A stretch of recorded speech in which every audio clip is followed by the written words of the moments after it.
এটা হচ্ছে আমাদের গিয়ার আপের রুম হিটার। দেখেন এটাকে মাটি থেকে ওঠানোর সাথে সাথে এটা অফ হয়ে গেছে, কারণ এটাতে প্রোটেকশন দেওয়া আছে যেন এটা পড়ে গেলে কোনোভাবে আগুন লাগার কারণ না হয়।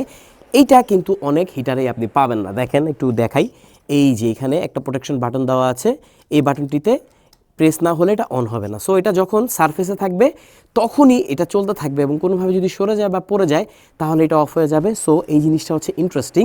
এটাতে ডাবল হিটিং মোড আছে, আমি একটু দেখাই। এটাতে ডাবল হিটিং মোডই শুধু নাই, এটাতে মোড দেওয়া আছে দুইটা। আবার দেখেন এটা ওসিলেট করে একসাথে 3-4 জনকে 5 জনকে পুরো রুমকে মোটামুটি এটা গরম করতে পারবে। আর এটাতে সুপার হিটিং মোডও রয়েছে। সো এখন আপনার মনে প্রশ্ন আসতে পারে যে এত কাহিনীর পরে আমি হেলমেট কেন পরে ভিডিও করছি?